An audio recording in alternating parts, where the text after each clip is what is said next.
Oi, tá boa, bonita? Bem-vindos ao canal.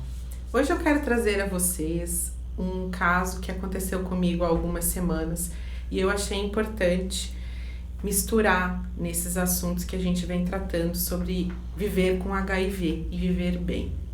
O tema de hoje é Tenho medo de revelar que tenho HIV. Eu recebi um relato de um amigo de muitos anos, de mais de 20 anos, lá da minha cidade natal. Ele me mandou uma mensagem antes dele saber que eu estava fazendo essa proposta de gravar sobre ativismo gordo, sobre ativismo, me dizendo que me admirava muito e me considerava uma pessoa muito corajosa e que eu inspirava, né? Eu tinha uma força que deixava ele mais inspirado. Eu achei que era um pouco estranho, porque já fazia alguns anos que a gente não se falava, embora a gente esteja nas mesmas redes sociais. E então ele pediu licença para gravar alguns áudios e pediu que eu respondesse. Então nós trocamos algumas mensagens, eu liguei para ele, a gente acabou falando mais detalhadamente. Ele disse que em 2017, quando eu fiz um texto muito fatídico revelando a minha sorologia, ele ficou muito comovido. E naquele momento, muitas vezes ele tinha pensado em se revelar, né? Em falar também da condição sorológica dele, mas que ele nunca tinha tido essa coragem. Que naquele momento ele tinha tomado, então, a coragem para falar para mim que ele era soropositivo, que ele é soropositivo. Eu fiquei muito comovida porque, apesar da gente não se ver há bastante tempo e não se falar, ele teve essa confiança em mim. E por que ele teve essa confiança? É um assunto que eu acho muito importante desde a época que eu já trabalhava com o Sim Sou Diva, que é a representatividade. A representatividade, ela é fundamental dentro do ativismo e da militância. Quando eu revelei a minha condição sorológica em 2017, eu pensei exatamente nisso. Eu sabia que eu ia ter muitas dores extras. Eu demorei um pouco a revelar, até então alguns poucos amigos sabiam da minha condição. De novo, alguns desses poucos amigos estão nesta sala. Tiago, Vanessa, Dani, já sabiam dessa condição, mas era sigilo.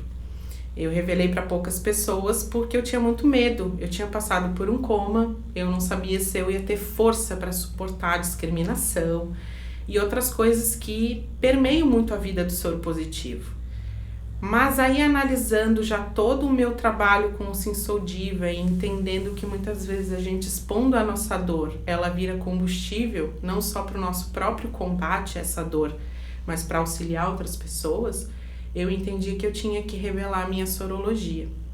E quando eu revelei a sorologia, eu abri espaço, então, para ser representante das pessoas que passam por essa dor.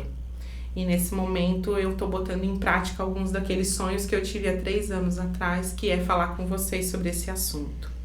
Então, amigo, não vou falar teu nome, mas eu quero que você entenda que eu fiquei muito honrada com o seu relato e que eu espero fazer jus a essa confiança que você teve em mim, assim como a confiança que várias outras pessoas tiveram em mim quando me chamaram no WhatsApp, quando me mandaram mensagens aqui no YouTube mesmo, em outros vídeos bem toscos que eu fiz e que vocês podem até acessar, porque apesar de toscos, eles têm bastante informação daquelas etapas do meu tratamento. E eu me sinto muito feliz em poder levar adiante mais informação e esclarecer coisas a respeito desse vírus, que é uma ressignificação na vida das pessoas. O medo de revelar a sorologia, ele está muito relacionado com o temor do estigma, com o medo da discriminação na sociedade. As pessoas, elas ainda guardam, né, estereótipos acerca do HIV, e elas ainda acham que existe um contágio absurdo, até pelo ar às vezes, né? A gente falou bastante sobre isso no vídeo de como se pega e como não se pega. E então esse medo, esse receio de ser discriminado, de perder oportunidade de trabalho, de não conseguir fazer certas coisas, de estar exposto a mais uma dor, é que faz com que as pessoas mantenham o sigilo, tanto que isso é assegurado por lei desde 2014, em lei federal.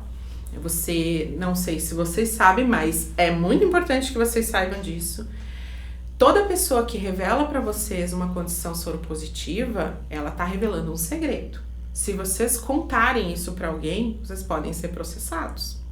Eu não tô brincando, é sério, isso é assegurado em lei. Então é muito importante que vocês entendam que quando alguém se abre com vocês, ela tá partilhando de um segredo muito importante, de algo muito íntimo, que constitui uma dor muito profunda. No caso de pessoas ativistas como eu, como o Léo, que são pessoas que falam abertamente sobre o assunto, a gente tem a intenção de propor um auxílio, de ser um canal realmente de empatia, né? E que as pessoas possam esclarecer as suas dúvidas. E nesse sentido, quando as pessoas elas temem revelar a sua sorologia, antes disso existe ainda um outro processo que é o medo de fazer o teste. Acontece muito comigo de pessoas virem no meu WhatsApp principalmente ou no direct do Instagram e contarem que estão suspeitando que podem ter contraído o vírus e tem muito medo de fazer o teste. Gente, o teste de HIV, ele é gratuito e ele é muito rápido, ele sai em 5 minutos pelo SUS. E aqui eu quero fazer uma observação muito importante. O SUS, ele é um dos sistemas mais avançados de tratamento no HIV no mundo. Nós temos medicações gratuitas. Quando você começa a se tratar, você tem 19 medicações disponíveis hoje pelo SUS, em 37 combinações possíveis. Então, os médicos, eles têm já os tipos de elementos e de remédios mais avançados que existem disponíveis gratuitamente. No meu caso, se eu fosse pagar pelo meu tratamento, eu mensalmente, só por um remédio, eu teria que pagar R$2.000. Então, valorizem o SUS. O SUS, ele trata a gente e sem o SUS, a gente morre. E não só paciente de HIV, certo? Momento político. Eu queria dar umas dicas para vocês sobre como se sentir mais confortável em relação a isso. Quanto mais você adia o teste do HIV, mais angustiado você vai ficar. Então não adianta você ficar com 1001, suposições na sua cabeça do que aconteceria, em quanto tempo você vai morrer, se você vai ter rejeição ao remédio, se fulano ou cicrano vão te deletar do Facebook. Gente, olha só, sem saber o resultado, você vai ficar só se torturando mentalmente. É sempre esse argumento que eu uso com as pessoas. Você precisa ter coragem de fazer o teste. E o que vai acontecer? Se você tiver soro positivo, imediatamente você já vai ser encaminhado para o tratamento.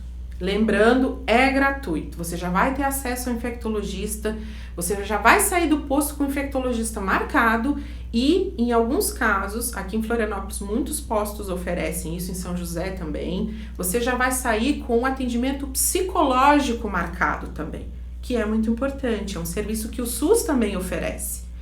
Então, se você tiver, que é a pior hipótese, infectado pelo HIV, você já vai ter essa perspectiva de tratamento imediata e gratuita.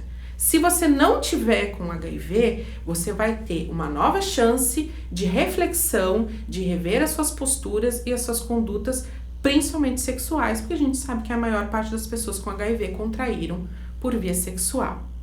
E nesse sentido, uma coisa muito importante é que geralmente a gente pega de pessoas que a gente confia muito, tá? Eu vou falar detalhadamente mais sobre isso, mas é importante, de novo aqui, e eu vou falar repetidas vezes, e muitas vezes, usem camisinha. Dicas muito importantes em relação a quando você vê o que você tá com HIV, então começa o tratamento.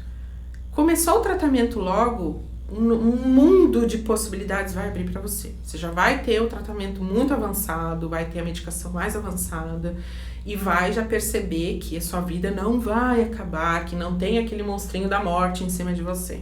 Tá? Então, começar tratamento logo é a primeira etapa, a primeira decisão que você tem que fazer estando portando HIV. Segunda questão. Não tenha receio de mudar o profissional que está te atendendo. Se você não se adaptou ao primeiro médico que te foi ofertado no posto de saúde, você pode fazer o pedido dessa mudança. Em vários postos já existe essa oferta, né, no mesmo lugar, para que você não tenha que mudar o local de tratamento. Em alguns outros casos você vai ter que se deslocar para um outro posto, mas é possível. Você não é obrigado a se tratar com uma pessoa que você não teve afinidade, certo? Então a lei também assegura isso pra gente. Relação franca com o seu infectologista é fundamental. Então não adianta você contar tudo para aquele seu melhor amigo e chegar na frente do médico e esconder coisas dele. O seu médico precisa saber de tudo.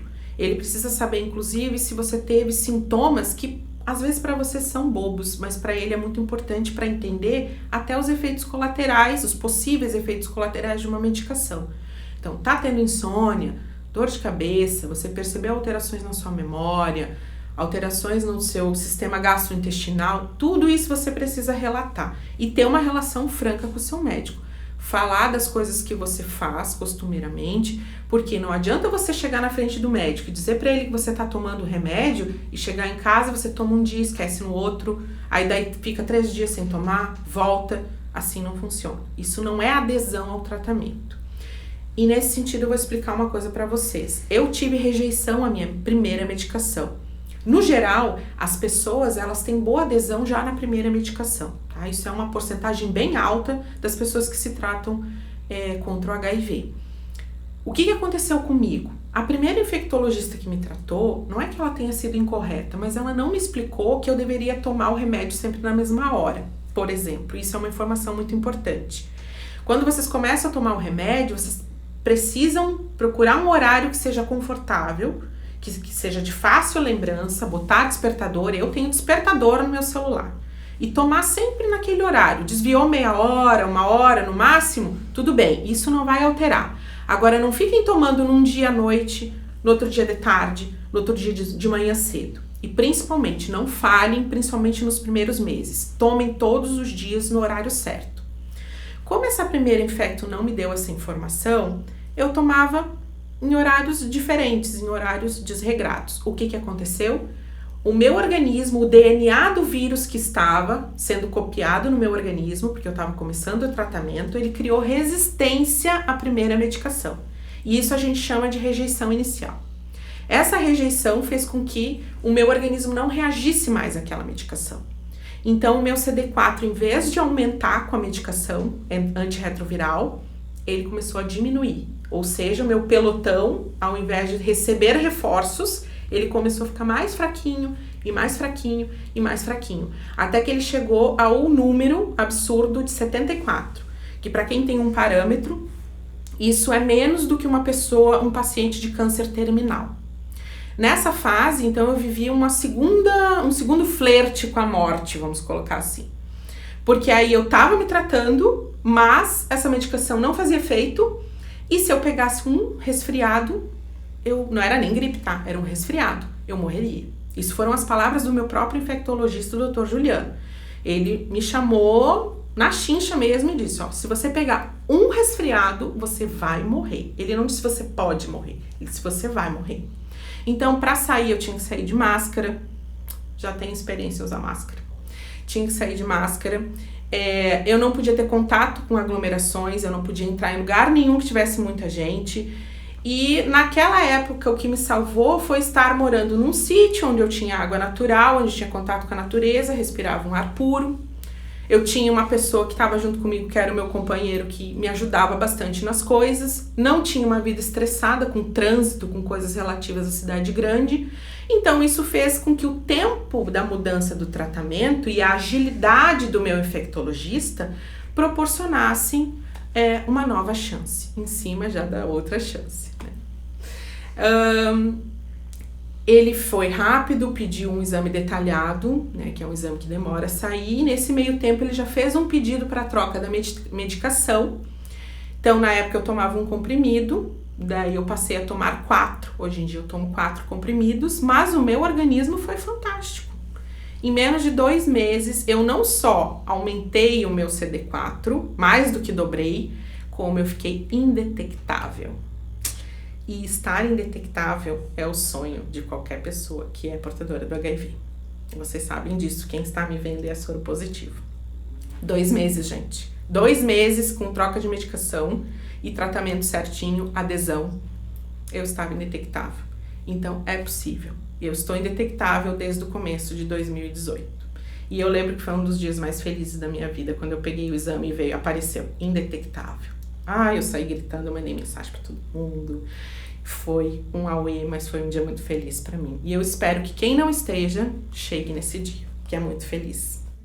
Então, gente, eu espero que vocês cheguem nesse dia, eu espero que vocês tenham essa alegria e eu espero que, inclusive, vocês dividam isso comigo aqui no canal, porque eu sei que isso é muito importante, não só para nós pessoalmente, mas para as pessoas que convivem com a gente e também para a saúde, né, do coletivo. Um beijo e no próximo programa a gente vai falar sobre mais assuntos relacionados ao HIV.